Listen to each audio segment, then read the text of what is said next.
Hey everyone, did you know that over 90% of you watching right now haven't hit that subscribe button? If you enjoy our content, take a second to subscribe. It's free and it really helps us keep bringing you great stories every day. I landed at JFK just past midnight, the lights of New York glowing like a promise on the horizon. But it wasn't the skyline I was thinking about. It was her. My wife Madison, 30 years old with that freckled smile that made me believe in permanence. After 8 months deployed overseas, all I wanted was to throw my arms around her and inhale the vanilla scent she wore when she cooked garlic pasta on Saturdays. We had plans. She'd cry the night before I left, whispering how we'd start trying for a baby the minute I got back. But nothing could have prepared me for what actually happened. I opened the door to our apartment, dropped my duffel bag, and the first thing that hit me wasn't her hug. It wasn't the comforting waft of dinner or her perfume. No, this was something else entirely. Cheap cologne, stale, overpowering, and too familiar. That's when I saw him. Tyler. Tyler was 35, a colleague from my old job before I enlisted. Loud, tacky, always too friendly. The type of guy who told jokes that made people uncomfortable and thought he was God's gift to women. He was standing in my living room like he owned it, muddy sneakers on the rug I'd saved up for. It felt like a mockery of every memory I'd built with Madison. And there she was, sitting on the couch, visibly pregnant. My heart lifted for a split second, and then shattered. 5 months along. I'd been gone for 8. I didn't need any words. The math hit me like a head-on collision. I glanced at Madison's belly, then at Tyler, and my mind screamed one thing. It's not mine. Ryan, she said, her voice flat. We need to talk. I didn't say a word. I just stared at her, then Tyler. It was as if everything in the world had suddenly paused, and all I could hear was the blood rushing in my ears. What happened here? But that wasn't the real question. The real question was, who was the father? That was the question Madison didn't expect to have answered. She had no idea how quickly the truth could come back to haunt her. But it was coming. Stay with me. This story isn't over yet. I walked through the apartment feeling like a stranger in my own home. Tyler, oblivious to the storm raging inside me, just stood there. I wanted to scream, to throw things, to demand answers. But the cold numbness inside me was stronger than the rage. I knew this wasn't the time for outbursts. I had already seen everything I needed to see, felt everything I needed to feel. And yet, the real truth wasn't in the room with us. It was in the silence that hung between Madison and me. A silence I had once cherished and now felt suffocating. Get out, I said calmly, my voice betraying nothing but a cold resolve. Tyler's eyes widened. He looked at Madison, then back at me, as if unsure whether he should say something. He opened his mouth, but I cut him off. You have no place here. It's not your home. It never was. Madison flinched but didn't speak. She was still sitting there, her hands resting on her swollen belly, looking at me like I was the enemy. She didn't seem scared, not at all. If anything, she looked like she expected me to beg her to stay. But I wasn't about to give her that satisfaction. Not after everything. I could see the wheels turning in her head. She was probably calculating how to spin this, how to paint me as the bad guy. She'd already told me how this would go. She was leaving me for Tyler, and it was my fault for not being there, for not seeing the cracks forming in our marriage while I was miles away. She'd convinced herself that Tyler was the solution to everything, that he was what she needed now. But all I could think of was the woman I had loved, the woman who had promised to wait for me, the woman who had whispered in my ear before I left how we would start a family when I returned. How could she betray me like this? How could she do this to us? Madison, I said, my voice low, steady. The lease is in my name. So is the Wi-Fi, the electricity. You have until the end of the month to get out. She scoffed, her expression hardening. You're kicking me out? I'm pregnant, Ryan. I didn't flinch. Number, you're leaving me. That's what this is. You made your choice. I'm just following through. Tyler stepped forward, trying to intervene. Hey man, just give her some time. We need to work this out. I turned to face him. The anger was simmering beneath the surface now, but I kept it contained. Number, you had 8 months to figure this out. You think I don't know what's going on here? You've had your fun. Now it's time to pack your bags and leave." Madison's eyes widened, and for a moment, I thought she might say something, defend herself. But she didn't. She just stared at me, her face unreadable. I could see the panic flickering in her eyes now. She wasn't in control anymore, and that terrified her. I walked past them both into the bedroom. Half my closet was gone. The other half was buried under piles of maternity clothes. And, of course, Tyler's gym bag. It was like I had never existed, like all of the memories we had shared had been erased, overwritten with her new life. My life was no longer in this apartment, and neither was she. When I returned, I looked at Madison one last time. "Pack your things," I said, "and get out." She opened her mouth to protest, but I didn't give her the chance. "You've had months to think about this. You've had months to plan. I'm not begging you to stay. I'm telling you to leave." I stood there watching her, watching Tyler, as they tried to comprehend the words I had just spoken. Madison looked at me as if she couldn't believe what I was saying. Her lips parted, but no words came out. She was silent, probably trying to come up with the perfect excuse, the perfect way to explain how this was all my fault. But I didn't give her that luxury. She was the one who betrayed me. And now she would face the consequences. Tyler, on the other hand, was a little more vocal. "This is messed up, man. You can't just—" "I can," I cut him off. "I've already made my decision. You're both leaving." They stood there for what felt like an eternity, the tension in the room so thick you could cut it with a knife. Finally, they turned and walked out, leaving me standing alone in the wreckage of what was supposed to be my life. The silence that followed was deafening. I didn't cry. I didn't scream. I just stood there in that empty apartment, my mind racing. My world had shattered in an instant, but I wasn't going to stay broken for long. No, this was just the beginning. They thought it was over. They thought I would fall apart. But they didn't know who I was now. I had been trained to think clearly under fire, to keep my emotions in check when everything around me was crumbling. My heart might have been bleeding, but my mind? My mind was sharpening like a blade. The next morning, I woke up to an apartment that felt like a crime scene, not because of blood or violence, but because something precious had been destroyed, something I could never get back. But as I stood there staring at the ruins of my life, I realized something. I wasn't going to let them win. I wasn't going to let them take everything from me. I called Raymond Lasker, the meanest, most precise divorce attorney in Manhattan. He was the kind of man who smelled like power, like he had the ability to dismantle anyone who dared to cross him. And that's exactly what I needed right now. "Let's win," he said after I laid everything out for him. No emotion, no drama, just facts. And that's exactly how we were going to play it. The next 48 hours passed like a cold checklist of calculated vengeance. Every decision I made was precise, methodical. There was no room for emotion anymore. No time to feel sorry for myself. No space to wonder what could have been.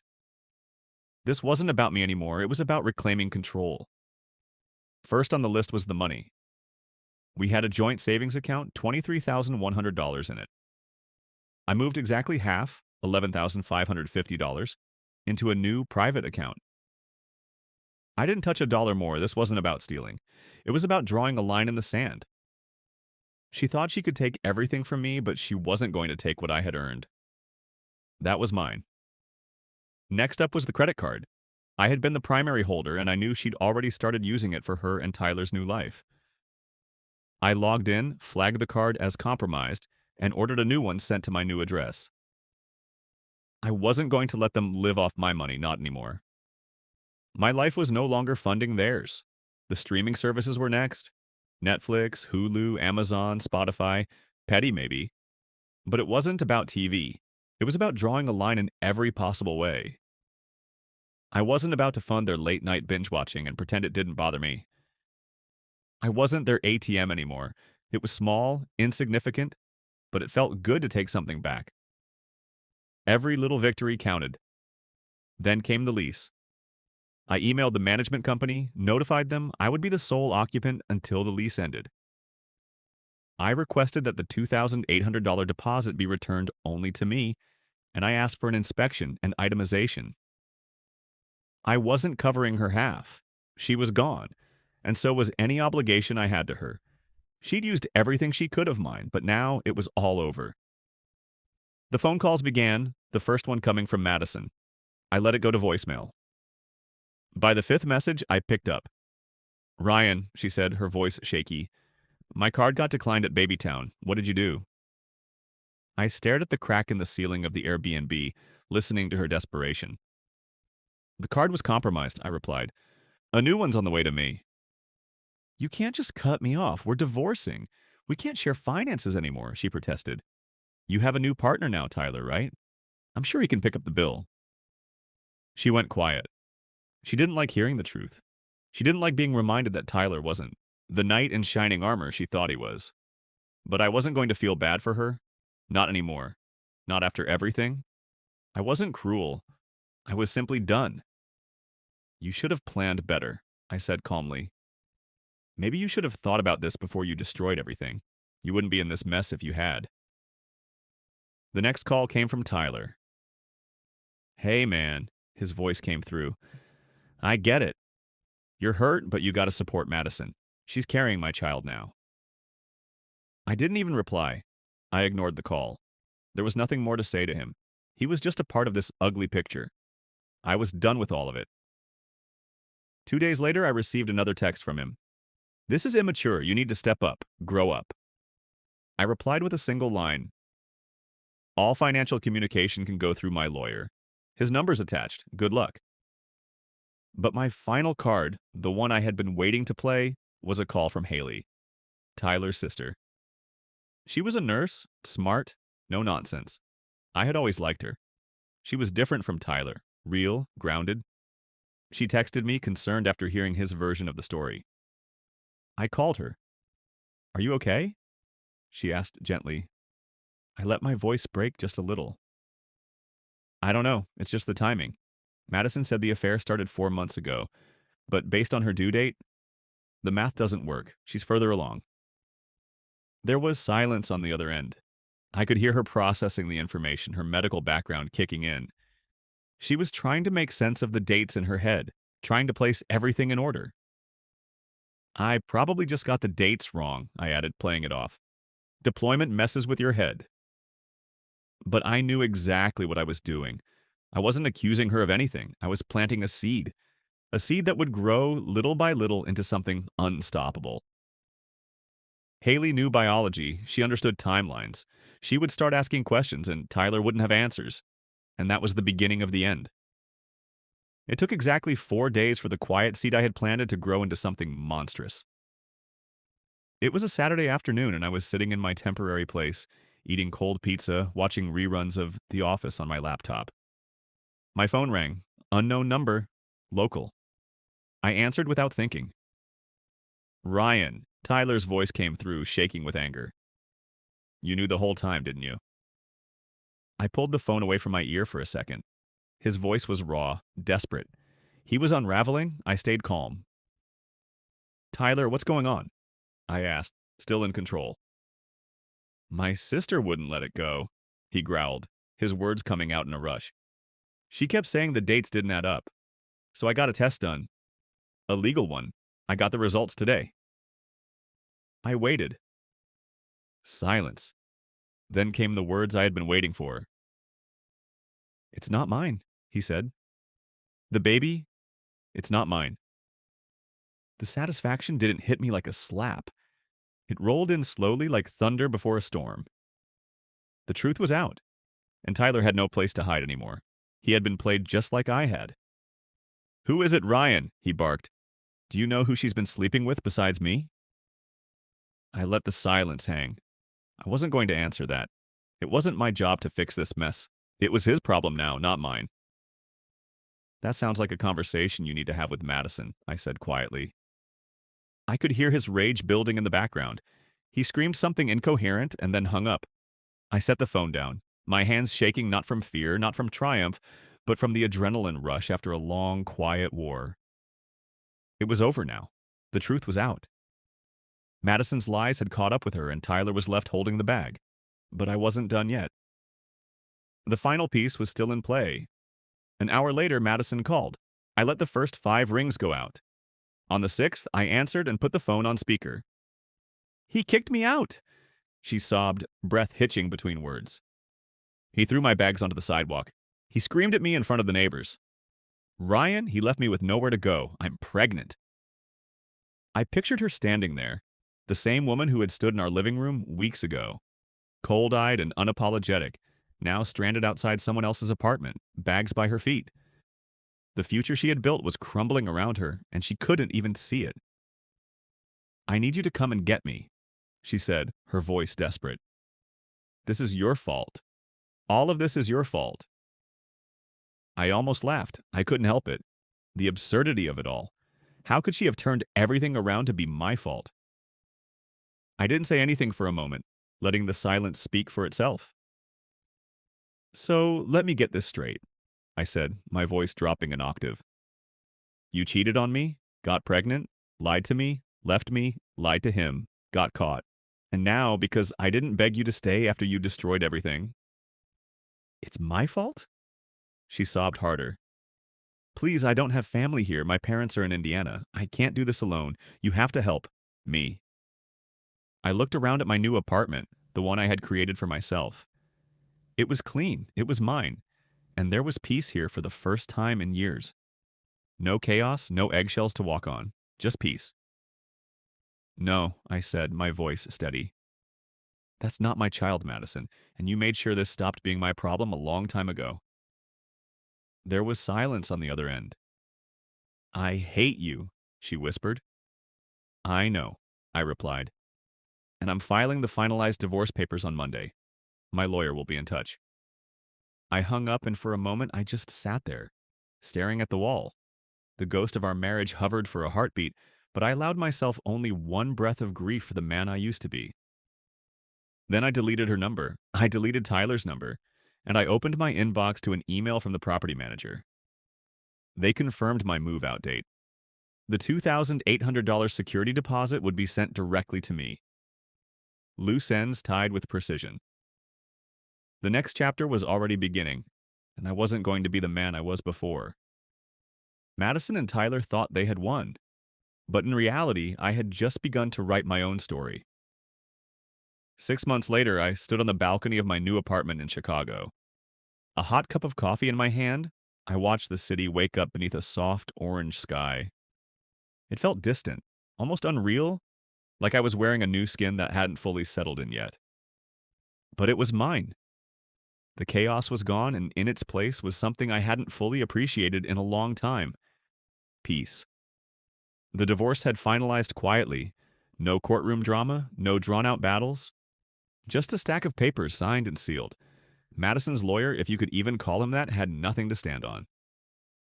She tried to argue for spousal support, but my attorney calmly presented a proof of her affair, my employment history, and the paternity debacle.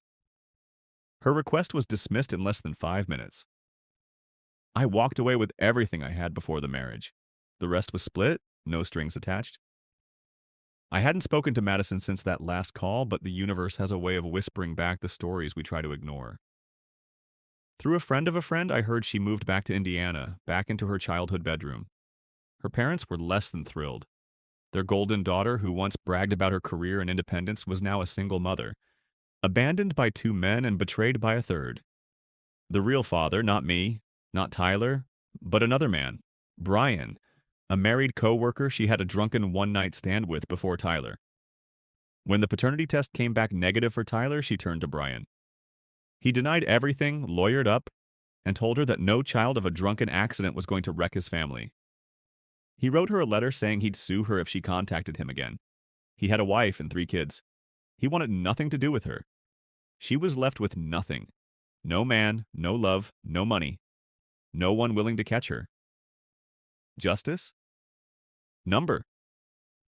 Just a final stop on the road she paved. Tyler, he was a different kind of wreck. Once loud and smug, he became a ghost. His sister couldn't keep quiet. Office gossip spread like wildfire. He was mocked, called "not the dad Tyler," and whispered about in break rooms. He quit his job, moved to another city. Last I heard, he was paranoid, obsessed with loyalty. Dates women half-heartedly, demanding to see their phones on the second date. The betrayal hollowed him out. He thought I had broken him, but the truth is, he just stepped into the fire they lit together. The final communication came from Madison about a month after the divorce.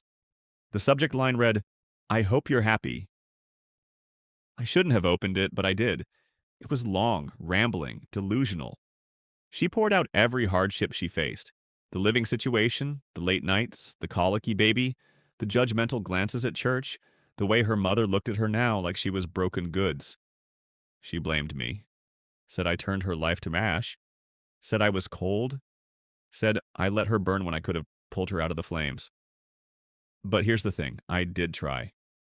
Before she tore everything apart, I would have walked through fire for her. But now I just walked away. I archived the email, didn't reply, didn't smile, didn't gloat. I just sipped my coffee and checked the soil on my tomato plant. I once read that trauma doesn't shape you, it reveals you. And in the quiet that followed the storm Madison left behind, I began to understand who I really was. Not the man she broke, not the husband she betrayed, but someone forged by fire, someone who had survived without losing himself. I started small, a new city, a fresh lease, a place where every square inch didn't whisper memories of a life I no longer wanted. I didn't take much with me, just my books, my clothes, my old leather chair, the things that still felt like mine. The mornings were cold at first. I made coffee and stood by the window watching a city that didn't know me, didn't pity me, didn't care. And that was strangely comforting. There are nights I catch myself replaying moments in my mind.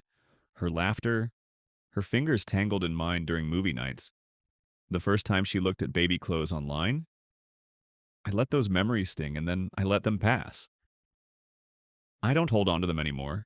They say closure comes in conversations, but for me it came in silence. I stopped talking about her, stopped thinking about revenge, because revenge wasn't a moment. It was the entire life I rebuilt without her. I took a promotion at work and started managing a logistics team. I made friends again, real ones, not the kind who smiled while sleeping with your wife. I hit the gym hard, not because I wanted to show off, but because I wanted control over something. Anything. I called my mom more, spent weekends with my niece, laughed, really laughed, for the first time in what felt like years. And then, one day, it happened. I was walking home from the corner store, a warm summer breeze on my face. I passed a young couple holding hands, arguing playfully about something dumb. And I didn't feel bitterness. I didn't feel pain. I just felt hope. Madison had wanted me to break. Tyler had expected me to fight. But I didn't give either of them what they wanted. I gave myself what I needed. And that's the deepest revenge of all. Living well, thriving, becoming someone better than the man who walked into that apartment months ago with hope in his heart and a duffel bag on his shoulder. I'm not that man anymore. I'm the man who survived him, and I'm proud of that. I don't know what the future holds. But I know this. If Madison ever stumbles across a photo of me smiling, standing tall, maybe with someone new holding my hand, she'll know. She'll know that I didn't just move on. I moved above. Above the lies, above the pain, above the wreckage she left behind. Because sometimes the best revenge isn't about proving them wrong. It's about never needing them. And that's the end of the story. If you've enjoyed this journey, don't forget to hit like, share this video with someone who needs to hear this story, and subscribe to the channel for more. Let me know your thoughts in the comments. I'd love to hear what you think about the decisions and actions taken in this story. Thanks for watching.